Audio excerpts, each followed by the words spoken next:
Good morning, Dubai. Welcome back to the Lovin Dubai show, where we go through the top trending stories that everyone across the country is talking about. Our top story on this Friday morning, the Flower Massacre. The UAE has condemned Israeli attacks on Palestinians. As well, smart robots will now detect scooter and bicycles violations, so beware. We're talking about the tourists who thanked Dubai after leaving 35k on a drone on a bus, but actually the clincher is they got it back. As well, this Dubai resident showed us how to ask for a Taylor Swift leave, which is exciting. In the most Taylor Swift way possible. It is day 148 since the genocide began in Gaza, according to the Palestinian Ministry of Health in the Gaza Strip. The death toll has risen to over 30,000, while over 70,000 people have been injured and more than 1.9 million people have been displaced from their homes. We're waking up to the horrific news of the Flower Massacre, one of the deadliest attacks since October 7th began. But before we jump into it, we just want to kind of open up the conversation about how the concern is that we're becoming desensitized to this news. That's true, because actually, you know what happens is when you see something for so long, right, and you kind of like get, I would say, numb about it, 100%, which is, it's normal, it's human, it's bound to happen. And of course, with your day-to-day life that you have, which is very normal, opposite to what the Palestinians are going through, it feels like a movie. So you stop posting, you stop talking about it, you stop raising awareness about it. And we have mentioned over and over and over again the importance of us as humans, just like even talking about it, you know what I mean? Posting a story or even things that can be so little, you know, it can make a difference.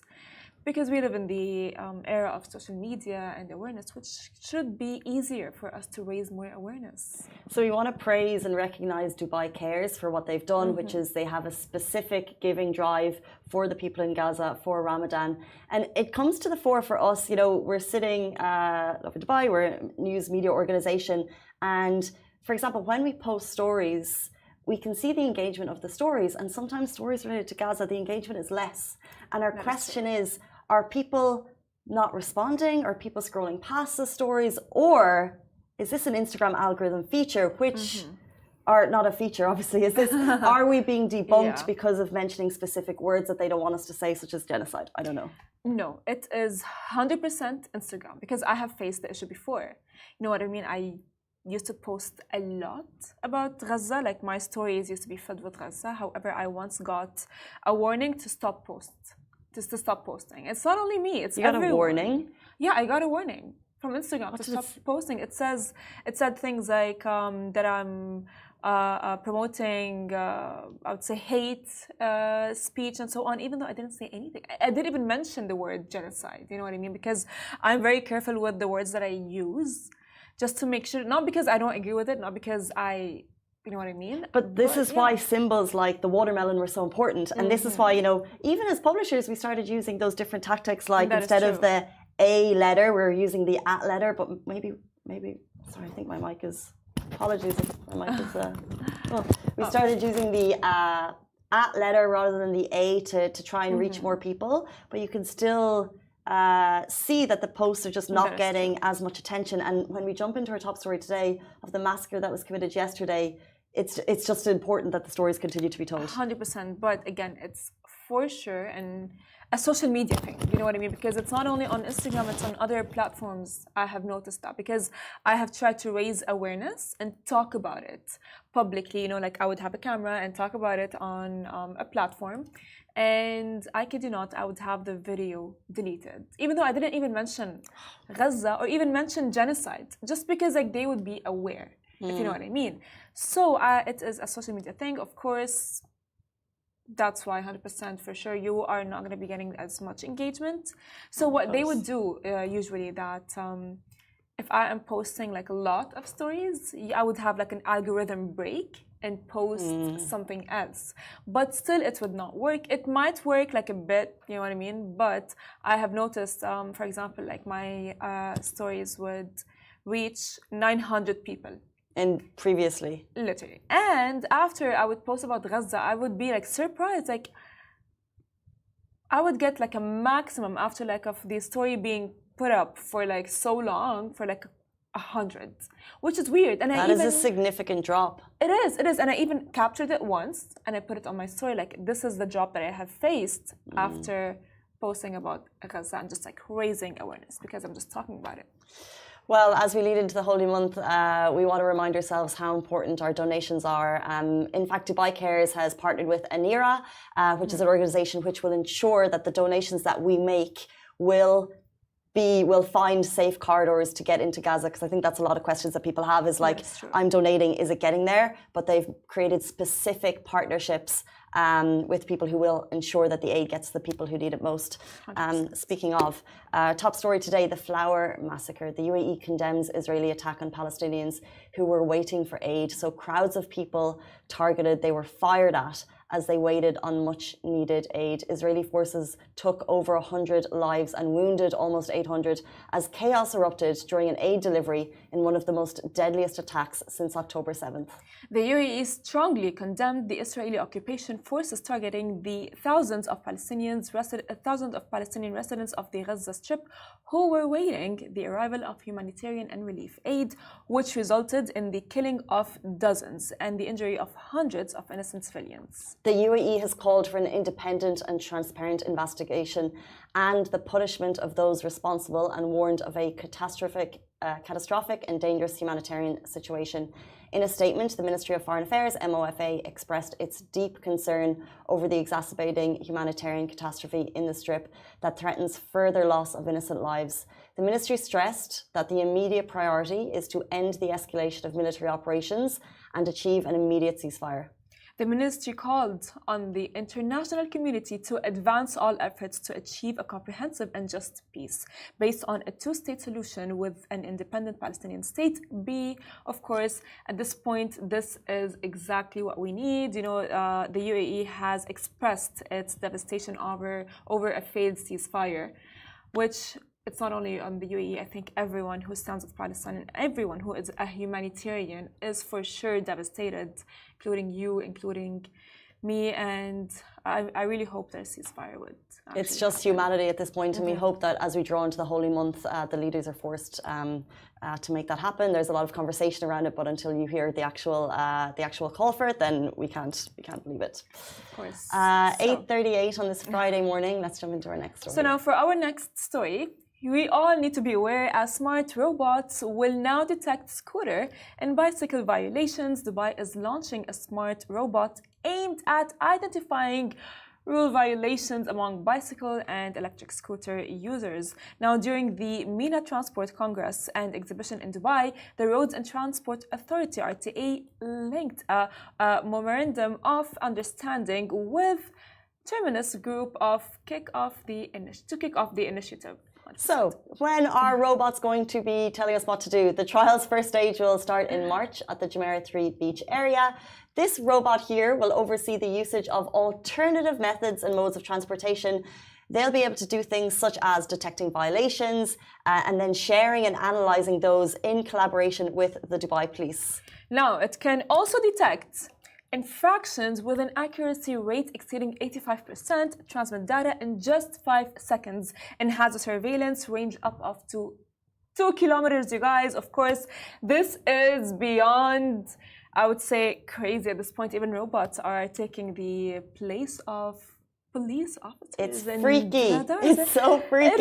It is. I just can never imagine, because fine, I understand, because having a scooter is not very safe, you know what I mean? You can just you see people literally the other day I was going back home and a lot of cars are there and I see a scooter on the yellow line, just on the scooter, how can you trust? You never know what happens because the yellow line is destined for other reasons, and people are often using it just as a safe way to either walk or use their scooters, which is bad. It's really interesting because some of the roads aren't pedestrianized. So whether it's scooters or people walking, you have to be veered off. Don't be on the roads that are pedestrianized because it's just not safe and people drive so fast here. And in the same vein, if you find them difficult on the roads, if you're a scooter user and you take the metro, Banned. You cannot do that from today. Just cancel it. I'll tell you why. Because the other day, I was driving back home, and something urgent happened with me. So of course, my first instinct was, you know what, let me stop on the yellow line. Now, I just cannot imagine or fathom the fact that imagine like someone was on the scooter. That would have, I would have, God forbid, killed someone. You know what I mean? Which is, by the way, it's bad for the driver. It's taking the driver's, I would say, ability to use the yellow line for what they should be using the yellow line for. True. And it's not a pedestrian. It's not for scooter. that. But what I'm just thinking is we're telling scooters not to be on the road, which is fair. It's according to the law, you're not allowed to be. However, until today, scooters were allowed to be on the metro. And the RTA has announced that to ensure the safety of others, the use of e-scooters inside the Dubai Metro and Dubai tram is prohibited from today. So if you're someone who has a comment on this, we'd love to see it. By the way, we always have our Instagram comments open. We love to read them before, during, and after the show. If they're not nice, we do get a little bit flustered. No, I'm joking. We love to read them before. We love the conversation, the debate that this type of story can rustle up. So A, you've either invested in a scooter and it helps you get to work, and this, you're going to hate this news, or B, you find people on scooters annoying, and this will be the news that you want to hear. It is honestly, it is annoying because I do sometimes use the metro, and I'm like walking with my headphones. I'm just like relaxing. It can be like either early in the morning or late at night, and I just see someone with the scooter like vroom vroom vroom. I'm just like, bro, chill. Why are you here with a scooter? You know what I mean? Are they using it? No, they are.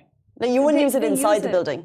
I mean, they do use it because like, it's like, you know, like they actually use it. You know what I mean? The moment they get off the metro, they actually do use it. Okay, I wasn't sure if that was allowed or not. They actually do use it inside the you know, like. Well, not anymore. Yeah, and there will be, by the way, robots. They are scary at this point. Honestly, if I was a policeman, I would be scared to lose my job. Because, the robots. Well, Abood Judy agrees with you on the metro. Apparently, some passengers force their scooters into the doors and seatings during trips. That's true. While Robin Kiersey said actually they thought that it was very well run before this, and now they want to know if there's going to be secure parking for scooters at stations, you know, to enable the ease of use of public transport. So rather than like parking up where the bikes go, they're looking for like a safer place to put. I think that infrastructure might come into play if needed. The RTA have responded saying carrying or riding an e-scooter will be prohibited inside Dubai trams. You can carry the e-scooter, i.e. no thing required, across the footbridge as long as it's folded and you follow safety instructions. There is, by the way, there's like a cabin at the metro where like you can put, you know, your stuff in it. So I think that they can put their scooters there. There's no need to I don't know, disturb the peace and everyone, because it's already crowded in the metro, right? So why disturb the peace even more? Because you might need your scooter on the other side. Yeah, I know that you might need it on the other side, but like either fold it and just like keep it aside, or like if you are gonna get off the metro, just like don't use it and when everyone's walking, because it's already crowded and like literally. Yeah, no. Hashem was saying. Hashem was saying Farah's got a problem with scooters. I do. I really do. I mean, I don't know how to use them, but it's okay. I've never been on one, I don't think. Oh my God. I like the idea of one for recreational purposes. I mean, if your work is nearby your house, you don't really, and there's like a metro that can, like, I don't know, commute you from like this place to the other place and they're close. Or if you want to avoid traffic, sometimes metro is really a good option.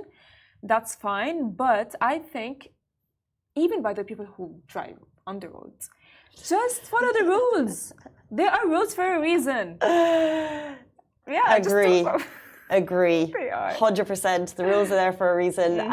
Speaking of the rules being there for a reason, the rules are there for a reason, and that means we actually have a very fair and honest society, which brings us to the good news story of the tourists who thanked Dubai after they left 35,000 dirham and a drone on a bus. These stories never get old. The couple who were visiting Dubai last month want to personally thank Dubai police for their impeccable lost and found service. They said, we remembered this next day and immediately contacted Dubai police. They had found our bag and kept it safely. We got it back the next day after filing a questionnaire.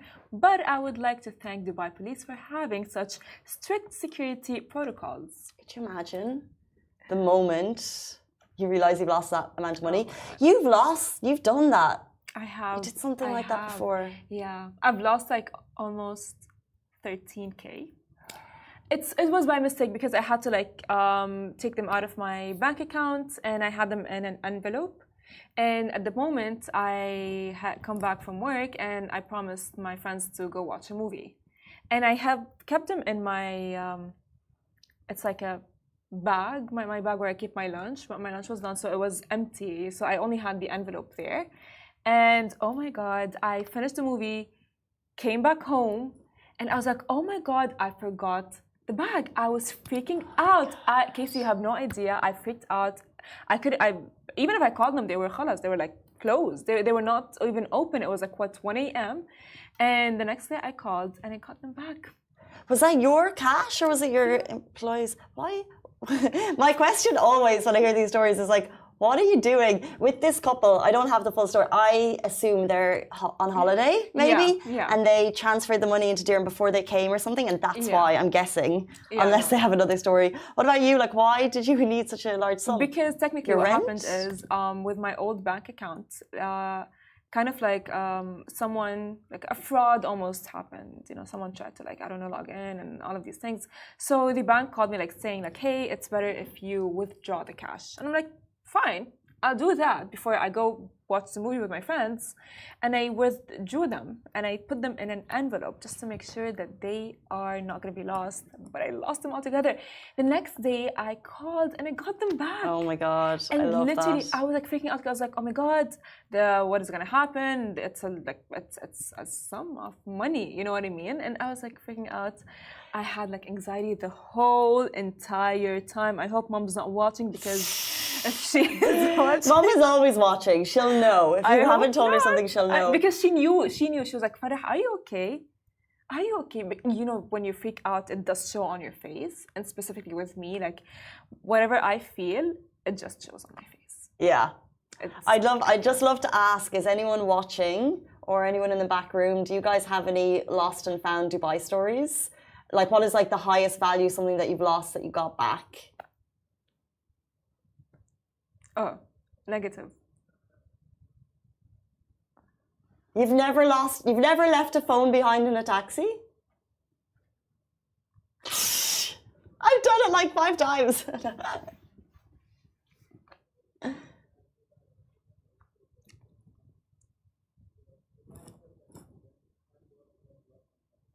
Can Instagram hear that? Oh. That is wild. Headphones, you would have just assumed that they'd be gone.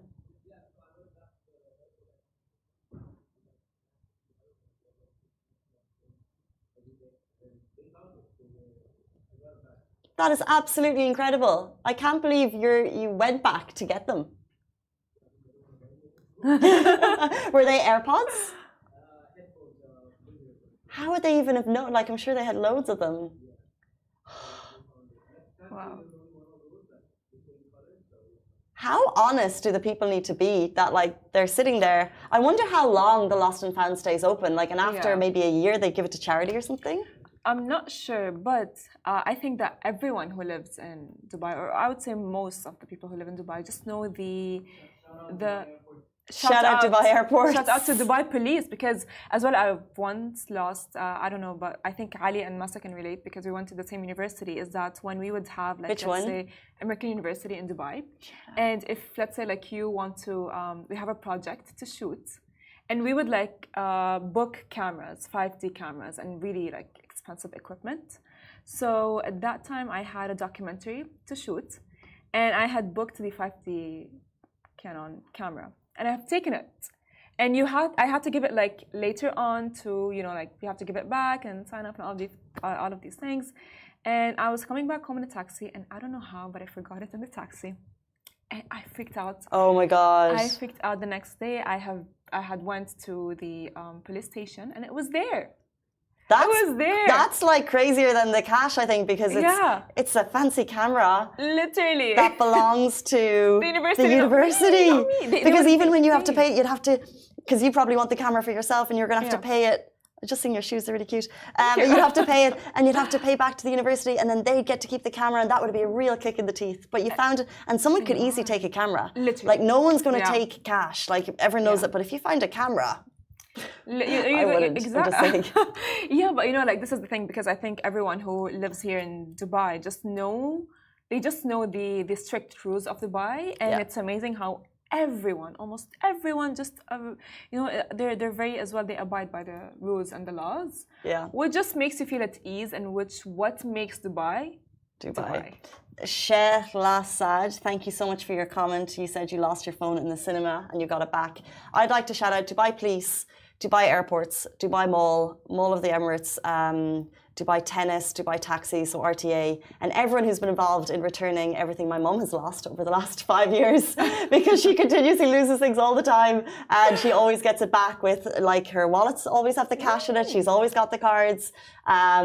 So yeah, everyone who's contributed to the safe return of my mum's goods, much appreciated. Amazing. Well, thank you, Dubai, actually.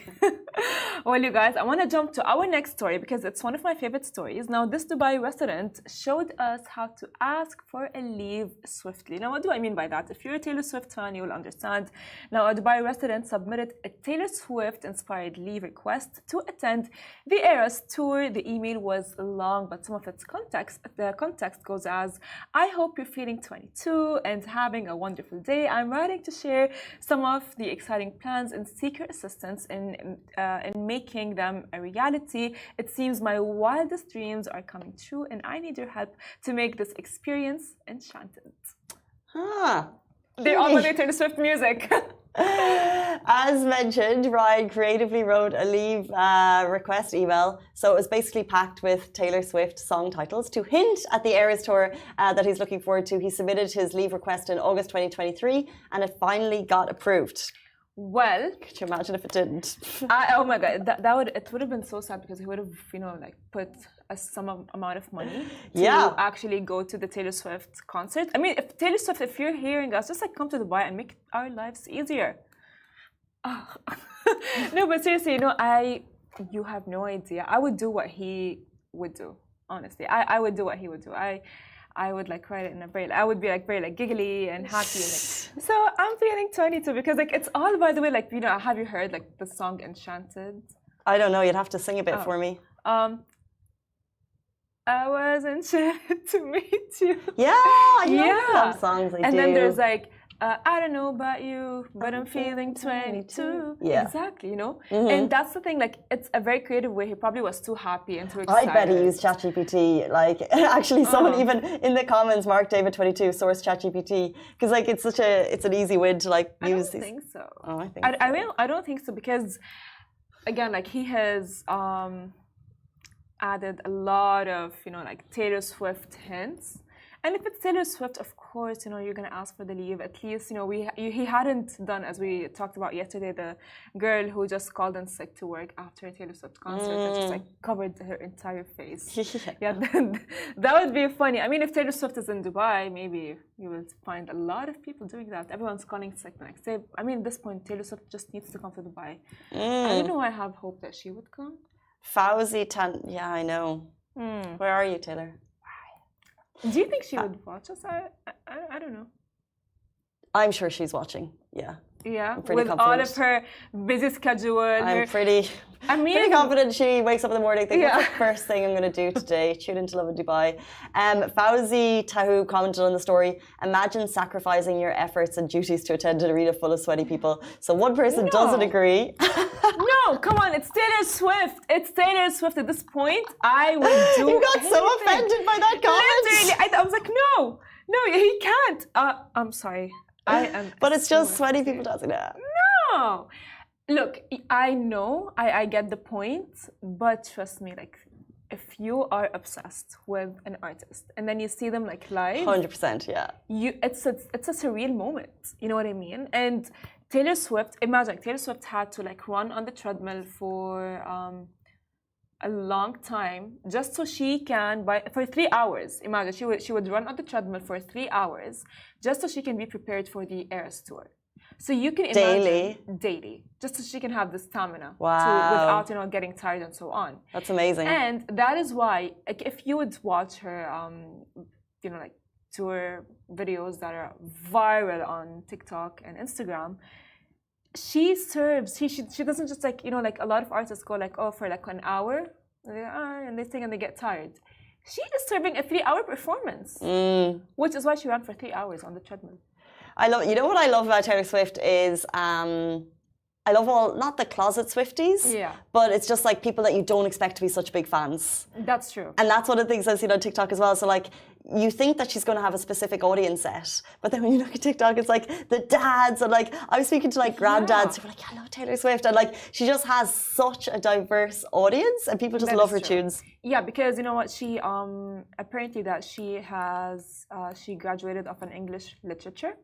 And her music is, and her lyrics is just amazing. Like it just like tells like a story as if like it's Shakespearean, if that makes sense. I think they're doing like I think you could do a thesis or a master's or a degree on her lyrics or something. I'm sure a Swiftie could explain that better than me.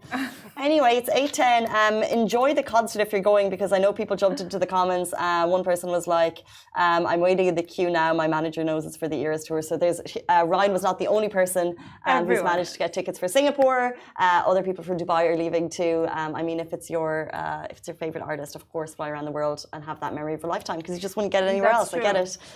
8:56 on a Friday morning. That brings us to the end of the show and the beginning of the weekend in a couple of hours. Guys, have a fabulous weekend and we'll see you back on Monday morning, same time, same place. Goodbye from me. Goodbye from me. How pretty is that photo of her in the photo?